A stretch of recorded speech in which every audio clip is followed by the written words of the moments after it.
Зоосомэц санаа та бүхэндээ энэ өдрийн мэндийг хүргэе. Өнөөдөр та бүхэндээ Vex AI-ийн албан ёсны вебсайтыг танилцуулж байна.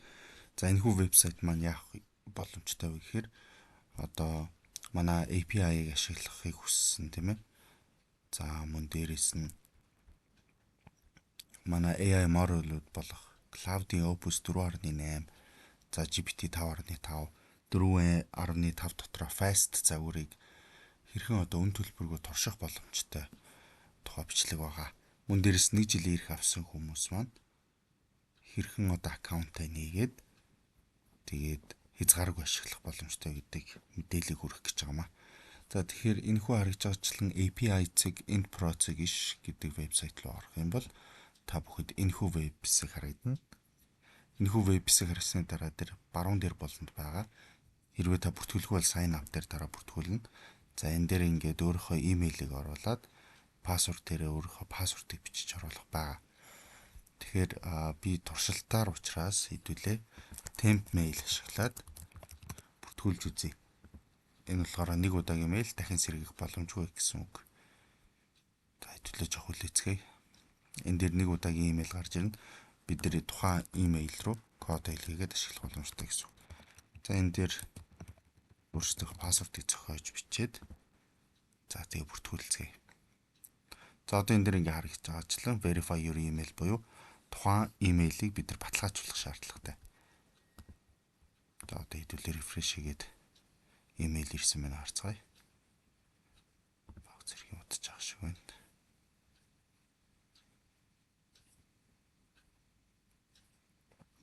За одоо энэ дээр ингээ харагдаж байгаачлан бидэнд ирсэн байна. За энэ дээр ингээ харагдаж байгаачлан Vex AI. За тэгээ notifications @End Pro ирсэн байна. Тухайн имэйл рүү ороод харах юм бол бидэнд Vex AI-д тавтаа мэрлэгсэн имэйл харагдана. Үн дээрээ нэмээд бидний IP адрес ус энэ дээр харагдах байгаа. За миний зүгээс бол Монголын VPN ашиглаад туршиж үзэж байгаа. Ажиллаж гинүү гэдгийг. За одоо хэдүүлээ sign up гэдэг товчон дээр дарсны дараагаар API End Pro руу буцаж ороод баталгаачиж байгаа. За тэгэхээр шинээр бүртгүүлсэн хэрэглэгч бүрт бид нэр $5-тэй дүүцгүүц хэмжээний кредитийг олгож байгаа. Энэхүү $5 та бүхэн одоо энэ доор харагдж байгаачлан модулуудаас хязгааргүй ашиглах боломжтой. Хязгааргүй нь ч юу юм те $5 та багтаагаал туршиж үзнэ гэсэн үг. За одоо энэ дэр ингээ харагдаж байгаачлан Cloud Opus 4.8 fast developer, GPT 5.5. За тэгээ та бүхэн энэ дэр ингээ харах юм бол 3 ширхэг Cloud Opus 4.8 байгааг харж байгаа. Тэгэхээр бид нар ерөнхийдөө бол жилийн ирэх авсан хүмүүсийн ачааллыг даахын тулд 3 ширхэг API-ыг оруулж өгсөн байгаа. За тэгэхээр магадгүй энэ эхний энэ Cloud Opus 4.8-ыг ашиглаад магадгүй API-ны error заах юм бол шууд дараагийнхаа модулийг ашиглаж болно. Хэрвээ 2 дахь модуль нь бас алдаа зааж ах юм бол 3 дахь модуль ашиглаж болно. Гэх мэтээр уян хатан байдлаар ажиллаа үргэлжлүүлэх боломжтой байдлыг аль болох гаргаж ирж байгаа. За тэгэхээр бид нар өөрсдийн гэсэн API-а үүсгэхийн тулд select all дээр дараад тухайн модулуудыг сонгож оруулж байгаа гэсэн үг. За энэ доор харагдж байгаа хэсэг бол Cloud Code, CLI, Cursor, OpenAI гэдэг дээр ингэ харж байгаа. Тэгэхээр магадгүй та ямар платформ дээр ашиглах юм бэ гэдгийг энэ дээр сонгож болно. Магадгүй та эдрийн бүгдэн дээр нь ашиглаж магадгүй гэж бодож байгаа юм бол бүгдийг select хийх болно. Хэрвээ зөвхөн Cloud Code бол зөвхөн Cloud Code ашиглана гэсэн үг. За хэдүүлээ бүгдийг сонгоод за үүний дараа create key дээр дарангууд юу болох вэ гэхээр биднэрт энэ доор өөрсдийн гэсэн API key гарч ирнэ гэсэн үг. Тэгэхээр шинээр бүртгүүлээд жилийн ирэх ч юм уу худалдаж авах гэж байгаа хүмүүс ямар боломжтой вэ гэхээр доор харагдж байгаачлан энэ default key-г ашиглаад өөрсдийнхөө одоо Cloud Code за тэгээд бусад платформуд дээр ашиглах боломжтой. Мөн дээрэс нь өөрсдийн гэсэн AI agent-ууд болох OpenClaw, Hermes agent гэдэг гэх мэт маш олон платформ дээр ашиглах боломжтой. За API key нь бол ойлгомжтой. За тэгвэл бид нар base URL-ийг хаанаас харах вэ гэх юм бол тухайн дээр меню хэсэг дээр харагдж байгаачлан docs хэсэг рүү оронгууд биднэрт хамгийн ихэнд base URL харагдана. Энэ бол манай base URL байгаа. За тэгээд API key-ийн саяны бидний дашборд дотор орж ирж байгаа key маань. За model ID гэдэг нь юу вэ гэдгийг нь одоо хэдүүлээ ярив. За бид нар base URL юм ойлгоцсон. За энэ дээр одоо default key маань гарч иж байна. Энэ бол манай API key гэсэн үг. Энэ дээр бид нар бүх модулийг сонгоцсон учраас any модуль гэж гарч ирж байгаа. За одоо модулийн хувьд ярив.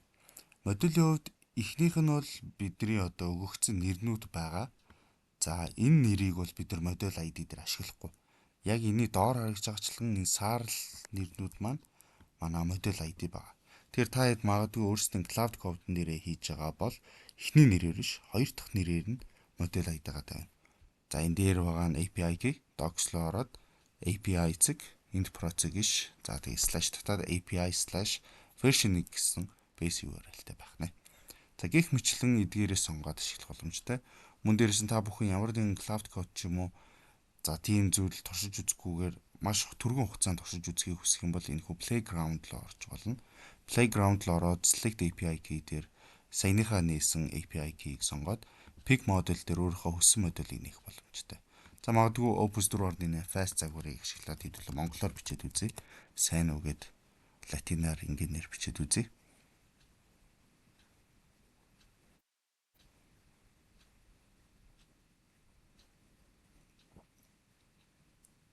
Яг одоогийн байдлаар бид нар модуль апдейт хийж байгаа. Дээрс нь deploy хийж байгаа учраас магадгүй жоох удах магадлал бас байж болно.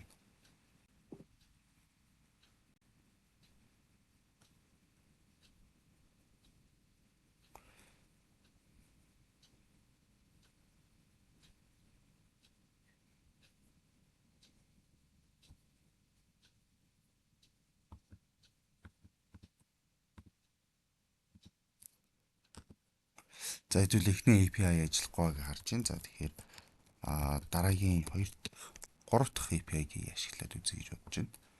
За энэ дээр ингээ харах юм бол сайн баярлалаа та юу вэ гэж байгаа.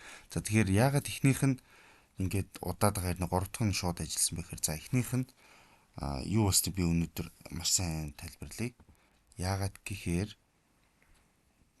одоо манай хамгийн эхний энэ сонголт маань болохоор өнөөдөр өчигдөр тэгээ өнөөдөр гэсэн өдрүүдэд нийт хэрэглэгчтэй үнэгүй API зарласан. Тэр API кемээ нийтдээ 530 сая токены хэмжээнд хүрсэн байна. За би та бүхэнд одоо эндээс ингээ харуулъя. Хэрвээ эндээс ингээ ороо харах юм бол бид нар нийт сүүлийн 3 хоногийн турш 530 сая токеныг үн төлбөргүй хэрэглэгчтэй ашиглуулсан. Тэгэхээр яг энэ хүү эхний сонголт маань recover хийхэд магадгүй бага зэргийн хугацаа шаардлагатай учраас та бүхэн нэг нэгээр нь ашиглаад авах боломжтой. За тэгээд та бүхэнд заавар бичлэг ойлгомжтой болсон байх гэж найдаж байна. За тэгэхээр одоо жилийн ирэх маань ойролцоогоор 2 хүний зай үлдсэн байгаа. Тэгэхээр бид нар нийт 20 хүн бүртгэж авна гэж хэлсэн бол 18 хэрэглэгч аль хэдийн нэг жил ирэх худалдаж авсан байгаа гэсэн үг. Тэгэхээр та бүхэн жөрдөө илсэх боломжтой 2 хүний л оронтой байна. Тэгэхээр хамгийн түрүүнд төлбөрөө баталгаажуулсан 2 хүнийг манай Vex AI 1 жилийн турш хязгааргүй AI модулуудаар хангах болно. Мөн дээрэс нь Opus 4.8 биш, удахгүй DeepSeek-ийн модулууд орж ирнэ. Түүн дээр нэмээд олон нийтэд шуугад байгаа GLM 5.2 гэсэн модулууд орж ирнэ. За магадгүй бүр сайнаар бодох юм бол Cloud-ийн Fable 5 гэдэг модуль гараад ирэх юм бол түүнийг ч гэсэн бид нар Vex AI руу оруулж эхлэх болно. Тэр үед хэрэглэгч та бүхэн жилийн ирэх авсан хэрэглэгч ч гэсэн хязгааргүй ашиглах боломжтой. Ингээ энэ бичлэг та бүхэн таалагдсан гэж бодож байна. За дараачийн заавар хэмжлэгүүд дээр утгагүй уулзъя. Баяртай. Vex AI-тай хамт байсан та бүхэндээ баярлалаа.